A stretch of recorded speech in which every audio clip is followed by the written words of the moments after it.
Now on my right, this green and white building is known as the Sans Souci, which means without worry or without care. Virtually one of the first condominiums in the U.S. 6 apartments, 3 bedrooms, a parlor, and a bath each. No need for a kitchen, as all meals were taken at the club. There were 2 rooms in the attic per apartment, 4 servants. Currently, Sans Souci is part of the Jekyll Island Club Hotel. The small building in front of the Sans Souci that says Georgia Grown was actually the Sans Souci boiler house. Steam heat was created here and blown underground to heat the Sans Souci.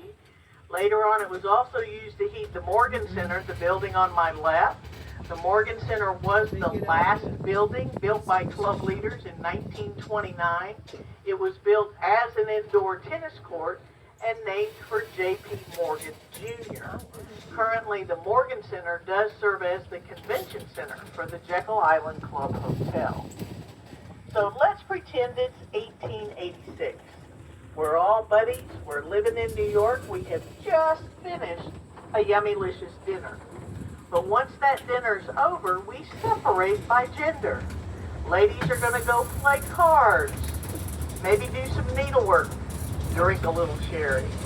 The guys, they're going to shoot pool, shoot the bull, smoke those nasty cigars, and drink that heavy liquor. But here on Jekyll Island, that social mores was thrown out the window.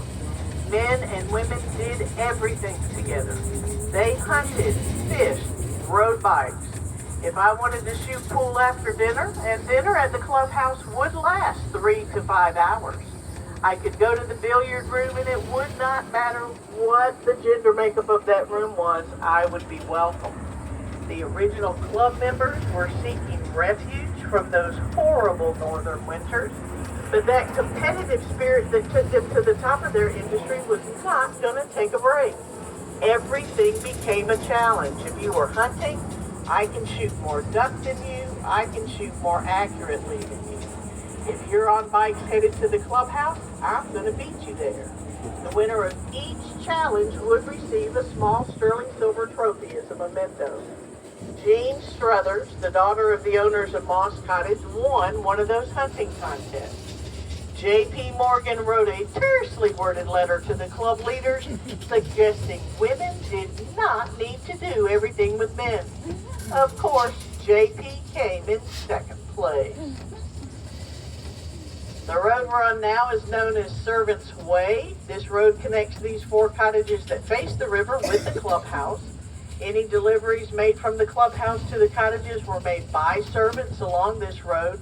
They would make those deliveries to the back doors of the cottages where servants received them. The majority of the servants that were hired by the club and the club members were trained European immigrants. Local African Americans were hired as servants. They would come pre-season, work throughout the season, and stay post-season to help ensure that the island was locked up tight. During the season, those black servants lived in a section of the island that was known as Red Row. That name came from the rusted red tin roofs of the buildings where they lived. The Jekyll Island Club season was January 1st to March 31st. The club era, 1886 to 1942.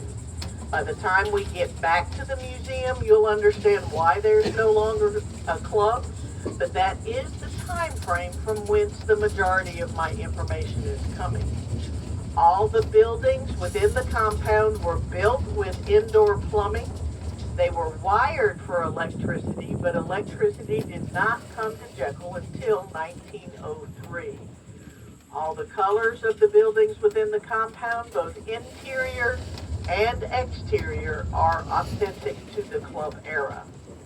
The body of water in front of us is the Jekyll River. It is part of the Intracoastal Waterway. Can you see the water? You want to go get in it? Go a little bit on the fence.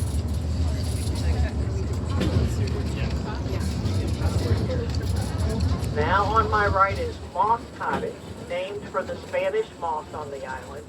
This house was built for William Struthers, his wife Savannah, and their daughter Jean that won that hunting contest. Now, William made his money by importing Italian marble and other fancy rock.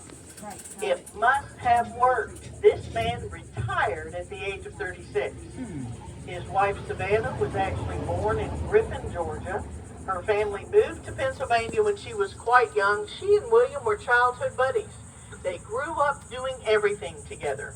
Hunting, fishing, riding bikes, going to school. Was this club made for them or what? They grew up, fell in love, got married. They only had that one daughter, Jean. 8,300 square feet in this house. But William and Savannah had a nickname here. They were known as the lovebirds of Jekyll Island. Partly because of their history and partly because they did not travel anywhere on this island unless they were holding hands with each other. Who else but lovebirds would put the date their house was built up there on the roof? In seashells, no less. How sweet can you be? Savannah dies in 1911. William followed 3 weeks later. The doctors could find nothing physically wrong with him and determined that he had died of a broken heart. What a sweet story.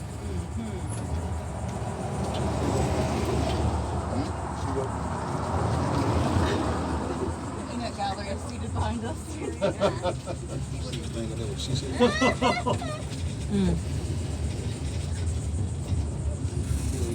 Now on my right is Goodyear Cottage.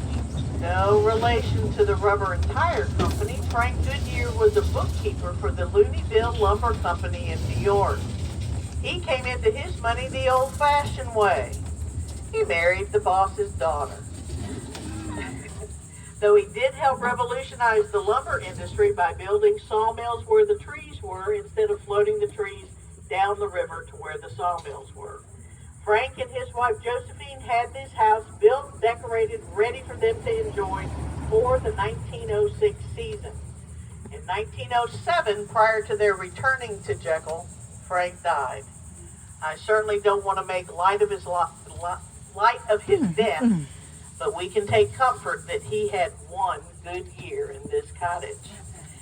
Currently, the Jekyll Island Art Association operates out of here. If you're looking for an unusual gift or souvenir, this may be a good place to find it.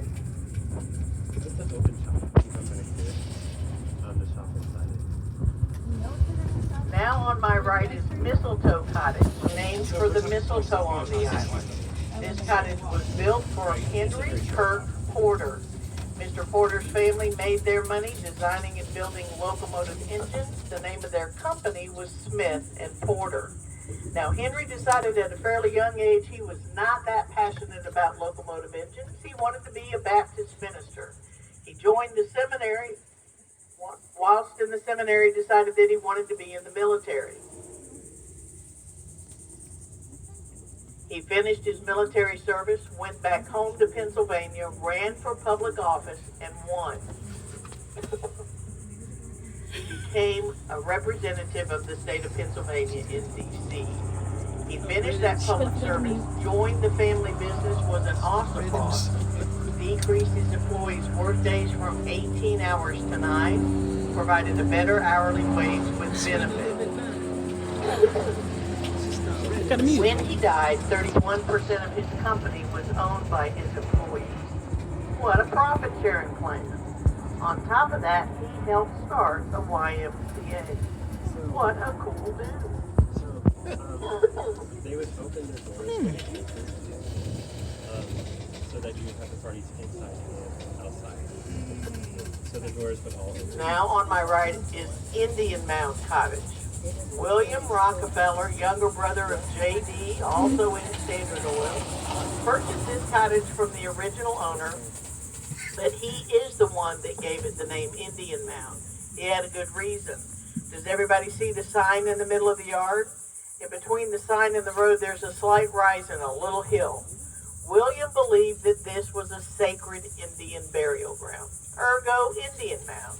He made some additions and improvements to his cottage, and once he was satisfied, he came to sit on his front porch so he could look at his lovely river view. Guys, William was 5 feet 4 inches tall.